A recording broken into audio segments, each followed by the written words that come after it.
जब न आसमान था, न जमीन, न चांद, सूरज, न कोई मखलूक, हर तरफ बस अल्लाह ताला का नूर था। एक दिन अल्लाह ताला ने अपने तमाम फरिश्तों को हुक्म दिया, मेरे अर्श अजम के करीब सब इकट्ठा हो जाओ। हुक्म मिलते ही बेहिसाब फरिश्ते वहां हाजिर हो गए। अल्लाह ताला ने फरमाया, मैं जमीन पर अपना एक नुमाइंदा भेजना चाहता हूँ। फरिश्ते हैरान हुए और बोले, ए परवरदिगार, क्या आप ऐसी मखलूक को जमीन पर लाना चाहते हैं जो वहां फसाद करेगी, खून खराबा मचाएगी, जबकि हम तो हर वक्त आपकी तस्बीह और इबादत में मशगूल रहते हैं। फिर नया खलीफा बनाने की क्या जरूरत है? अल्लाह ताला ने फरमाया, ए मेरे फरिश्तों, मैं वो जानता हूं जो तुम नहीं जानते। इंसान कैसा होगा, कौन मेरी इबादत करेगा और कौन नाफरमानी करेगा, इसका इल्म सिर्फ मेरे पास है। मैंने तुमसे मशवरा नहीं मांगा, सिर्फ बता दिया। अल्लाह ताला की यह बातें सुनते ही फरिश्ते अपनी गलती समझ गए और तौबा करने लगे। उन्होंने अल्लाह ताला से माफी मांग ली। फिर अल्लाह ताला ने अपने 4 बड़े फरिश्तों को बुलाया, हजरत जिब्राइल, मिखाइल, इज़राफील और इज़राइल अलैहिस्सलाम। हुक्म मिलते ही सब हाजिर हो गए। सबसे पहले अल्लाह ताला ने हजरत जिब्राइल अलैहिस्सलाम एल को हुक्म दिया, ए जिब्राइल, जमीन पर जाओ और वहां से एक मुट्ठी मिट्टी लेकर आओ, जिससे मैं अपना खलीफा पैदा करूंगा। जिब्राइल अलैहिस्सलाम जमीन पर आए और मिट्टी उठाने लगे, मगर मिट्टी रोने लगी।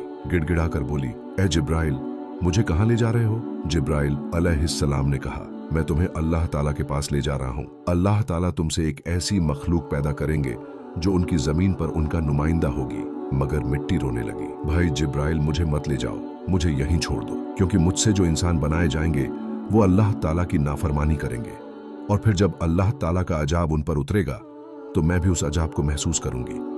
मैं अल्लाह ताला के गजब को झेल नहीं सकती। मेरी तरफ से अल्लाह ताला से माफी मांग लेना।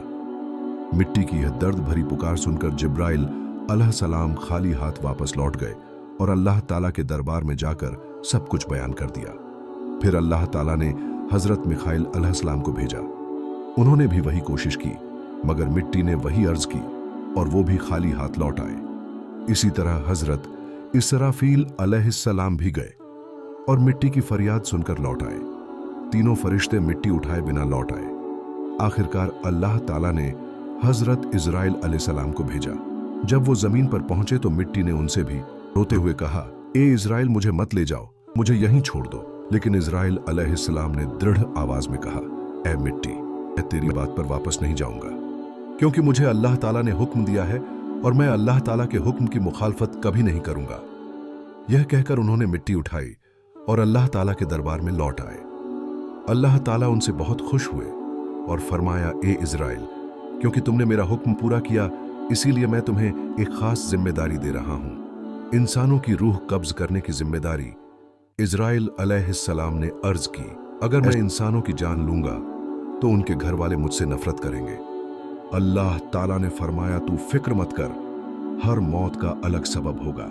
कोई बीमारी से मरेगा, कोई हादसे से, कोई बुढ़ापे से। लोग तुझे इल्जाम नहीं देंगे।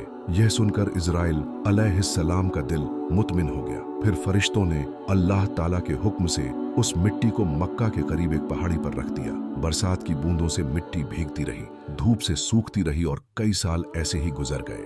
आखिर अल्लाह ताला की कुदरत से उस मिट्टी से हजरत आदम अलैहिस्सलाम का पुतला बन गया। अल्लाह ताला ने फरिश्तों को हुक्म दिया, इस्म को जन्नत में ले जाओ। फरिश्तों ने हुक्म की तामील की और आदम अलैहिस्सलाम के जिस्म को जन्नत में रख दिया। लंबे अरसे तक वो जिस्म जन्नत में पड़ा रहा, बिना रूह के बेजान। फरिश्ते आकर उसे देखते, अल्लाह ताला का शुक्र अदा करते और कहते, हाँ, यही होगा अल्लाह ताला का खलीफा।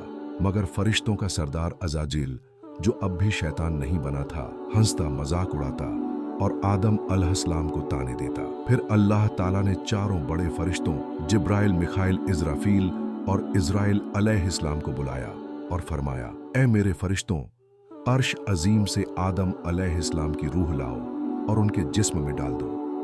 उन्होंने एक प्याले में रूह लाकर उनके जिस्म में डाली। जैसे ही रूह दाखिल हुई, आदम अलैहिस्सलाम के अंग अंग में जान आ गई। धीरे धीरे वो उठकर बैठे और कहा, अल्हम्दुलिल्लाह। अल्लाह ताला खुश हुए। आदम अलैहिस्सलाम ने 2 रकात नमाज अदा की, अपने पैदा किए जाने की नेमत पर शुक्र अदा करने के लिए। फिर अल्लाह ताला ने उन्हें एक सोने और हीरे जड़े तख्त पर बैठाया और तमाम फरिश्तों से फरमाया, आदम को सजदा करो। सभी फरिश्ते सजदे में गिर पड़े सिवाय अज़ाजिल के। अल्लाह ताला ने पूछा, अजाजिल, तूने मेरा हुक्म क्यों नहीं माना? अजाजिल ने घमंड भरे लहजे में कहा, आपने मुझे आग से बनाया और आदम को मिट्टी से, और आग हमेशा ऊपर होती है और मिट्टी नीचे, में आदम को सजदा नहीं करूंगा। इब्लीस का यह जवाब सिर्फ इनकार नहीं था, बल्कि अल्लाह की हिकमत को चुनौती थी। यही वो घमंड था जिसने उसकी हजारों साल की इबादत को एक पल में राख कर दिया। अल्लाह ताला का गजब भड़क उठा। अल्लाह ने फरमाया, निकल जा, यहां से तुझ पर मेरी लानत है, आज से तू लानती है। बस उसी वक्त अजाजील, जो कभी फरिश्तों का सरदार था, लाती बन गया। इब्लीस यानी शैतान रोने लगा और बोला, ए रहम दे खुदा, मैंने लाखों साल इबादत की है, तो मेरी एक दुआ कबूल कर ले। अल्लाह ताला ने फरमाया, क्या चाहता है तू? शैतान बोला, मुझे कयामत तक की जिंदगी दे दीजिए। ये ताला ने कहा, ठीक है, तुझे कयामत तक की जिंदगी दी। शैतान ने कहा, ए मालिक, जिन आदम की वजह से मैं गिरा, मुझे ताकत दे कि मैं उनके जिस्म और रगों में दाखिल हो सकूं। अल्लाह ताला ने फरमाया, तुझे यह ताकत दी गई, लेकिन सुन ले, मेरे सच्चे बंदों पर तेरा जोर नहीं चलेगा। फिर शैतान को जन्नत से निकाल दिया गया।